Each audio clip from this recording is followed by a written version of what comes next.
We're now joined by UFC light heavyweight Devin Clark. We'll take our first question from Gabriel Gonzalez with Stateside Press.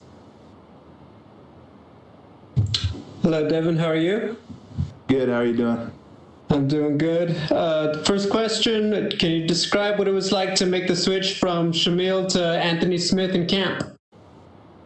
That was at the beginning of camp, so it was a pretty easy switch. We had game planned a little bit for Shamil, but I was actually sitting with John Jones at the time when I got the phone call, and we were just about to watch video, so we just changed who was on the screen and ended up game planning for Anthony in the moment. Obviously, you train hard for every fight, but this is a noticeably bigger name that they've passed you. Arguably, just everything about the matchup really does pay off even more for you if you win.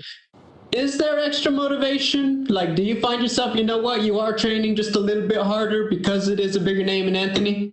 I always try to train hard, but yeah, at the same time, it's a big fight for me, a life-changing fight. Something that will lead me to what I promised myself when I started fighting was the UFC championship belt, and this is one step closer. Beat Anthony on Saturday, and then that opens the doors for a couple of rematches that I have my eyes on with Lachowicz and Rakic, and just continue my journey to the belt. You talked about how you were there with John Jones. How much input has he had on things to watch out for with Smith? He always has really good insight, and everybody knows he's one of the best at studying people. So I've really looked up to him in those ways for game planning and stuff like that. He's always been a good mentor for that. My final question, I read about how this isn't just an important fight for you, for your career, but in your personal life and with your mother-in-law, and I'm sorry about that, and my condolences, but I just want to know if you could put into words obviously this is big for your career, but obviously what it mean to you personally with the holidays coming up.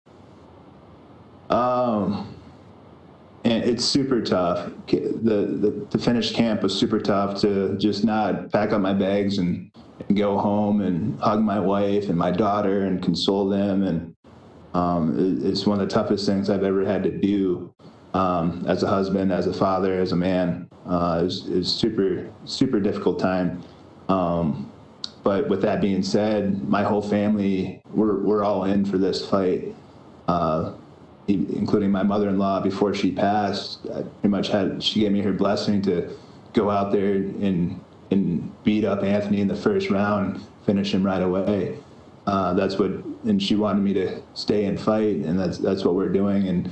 And also with my wife's blessing, my wife's been so tough through this whole thing, and for just handling it all on her own is super incredible, and I'm super proud of her. So that just shows, how much my family is in this. We're in this together. So I appreciate that, Devin. Thank you for the time. Thank you. We'll take our next question from Jay Anderson with Stateside Press. Hey, Devin. Welcome back. I kind of want to start with this. 2020 has been a year that a lot of us would like to forget, and obviously you've encountered some recent personal tragedy as well, so my condolences. But career-wise, this has been a really solid year for you now. What is it that has everything clicking for you this year? I believe just training and sticking to the game plan and staying patient. It's really easy when you have some losses and some ups and downs, and everybody's not behind you, and, even just, being 10 fights in and still being on prelims and stuff like that. It's like the confidence can kind of go up and down, but just staying patient and knowing what I can do and where I can go with my career in this sport, and wanting to be one of the best ever to do it. And I know you mentioned some rematches potentially. Where do you think this win over Smith would put you? Because it does seem to be a lot more open with John having vacated, but then you also have potentially Israel Adesanya stepping into the title shot. Yeah, who knows where it'll lead? I have my eyes on Rakic and Jan Blachowicz. I want those rematches, and I think that's fair. I did really good against them until I made a couple errors at those fights. But at the time, I was a much younger fighter and less experienced, and I believe I'm ready especially after this weekend, after I dominate Anthony. I'm ready for those rematches, and whoever else wants it, whoever else wants to fight. If Izzy brings his little skinny butt up to 205, we'll see what happens. I would love to hit him in the face. So, yeah. And how do you think he does? I know it's a little bit of ways, but how do you think he does in that title shot? And do you have any worry that potentially that holds up the weight class? He might do all right, but then at the same time, Jan might knock him out. People always underestimate Jan, and I was guilty of it too when I fought him. I underestimated him for whatever reason. Maybe just has a kind face. I don't know, but but Jan could easily knock out Izzy, especially if he doesn't take him serious. All right. Well, looking forward to your own return this weekend. Best of luck. Thank you.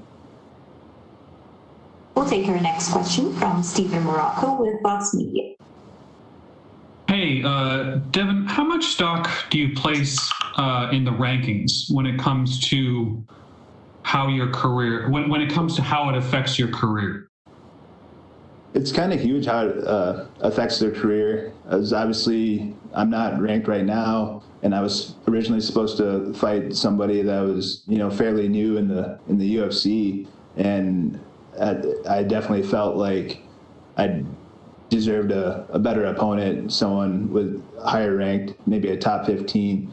But at the same time, it worked out. Now you got an unranked fighter fighting the number 6 or 7, whatever Anthony is. Doesn't really matter. But so yeah.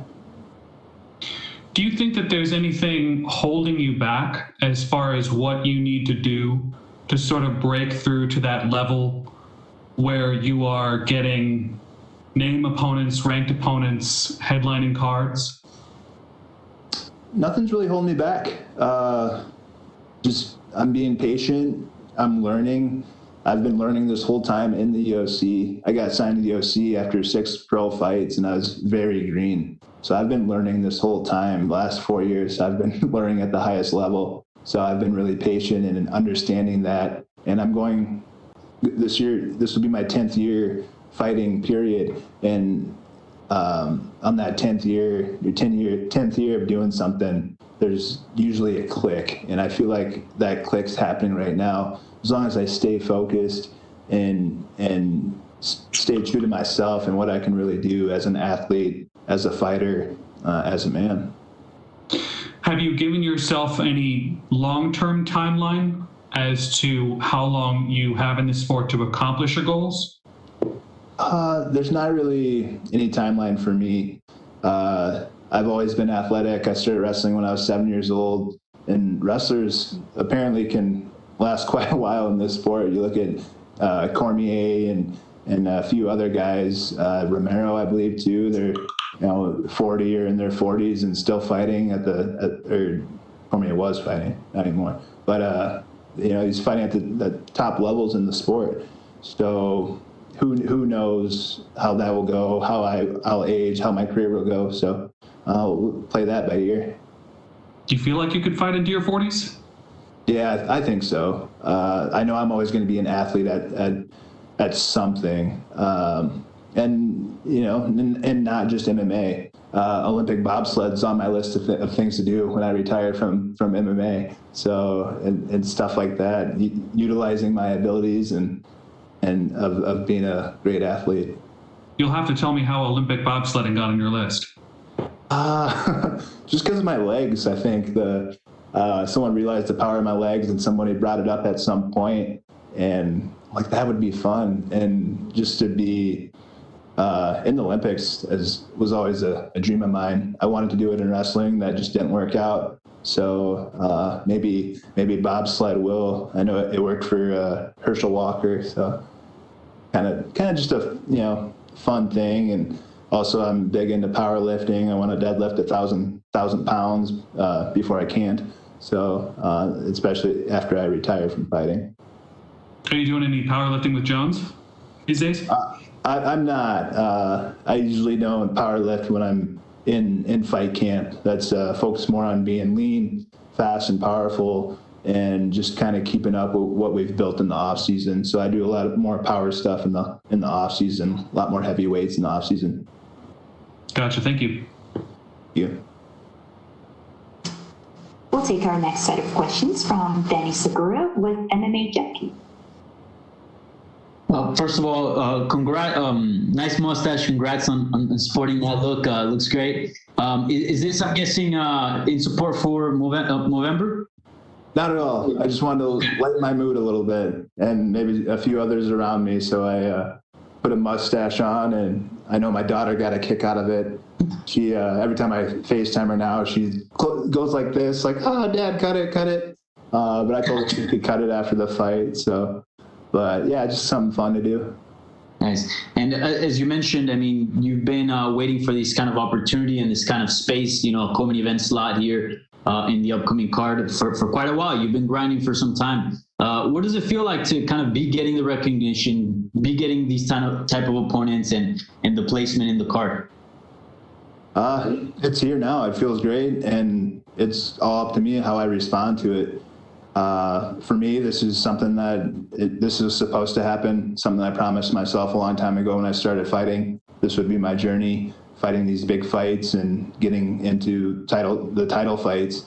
And this is just on that road. It's on that road to the title. For sure. And obviously, you're in a 2-fight winning streak. If you pick up another victory here, it'll be 3 in a row. And as I mentioned, co-main event slot. Do you think that a win here automatically puts you in the title mix? Do you think you'd be right there among some of the other top contenders? I mean, it probably should. Anthony came off a title fight 2 fights ago, and so yeah, it definitely puts me in the running there. And I want my rematch against Jan Blachowicz. I had a pretty decent fight against him until I made a mistake, and it's I've been patient. I've been learning, growing, and this is where we're at, and it's time. For sure. And lastly, for me, you mentioned how you feel like everything's clicking right now, and everything's you're in a groove right now. What exactly signaled that? How do you realize and how do you know, okay, there's something different going on, the tides are turning? What kind of feeling does that bring, and what exactly signals it, if you can pinpoint it? Well, my last fight against Alonzo ended up breaking my face, and that changed a lot of stuff for me. That took a lot of fear out of fighting for me. I grew up wrestling, and getting hit in the face is not my favorite thing, or wasn't my favorite thing. But now, after that fight, I'm leaning more towards wanting to be punched in the face, wanting to feel that broken feeling and overcoming a hard situation, just being comfortable, being uncomfortable. And it's something that I almost crave now. Good or bad, that's where I'm at. And that fight helped change things for me. For sure. All right, Dan. Well, I appreciate the time, and best of luck on Saturday. Thank you. We'll take our last set of questions from Augusto Niesque with Summits MMA. Hey, Devin, how are you? Can you hear me? Good, yep. Okay. Devin, you have been talking about Adesanya trying to get into the light heavyweight division, so I want to know your opinion as a fighter of the division. If Adesanya finally comes up, who deserves the next title shot against Blachowicz? Izzy or Glover Teixeira? I think Glover deserves it 100%. But I think if Izzy decides that he wants to do that, they'll probably give him that. That's a big money fight. It's a big fight. But Glover definitely deserves it. He's been grinding. He's up there in age too, and he's looking really good right now. Okay, I get you. And talking about your fight, do you think the experience will play a factor on the fight? How are you planning to neutralize that aspect of Anthony Smith's fight game? Anthony's experience? Yeah, I don't know. I got experience too, so it's whatever. Fight's a fight. It's a fight. And which type of fight do you imagine on Saturday? What are going to be the keys for your victory? Just me being aggressive, pressure, moving forward, and hurting Anthony and making him break. Okay, awesome. Thank you very much. Thank you. That's all we have for you today, Devin. Thank you. Thank you.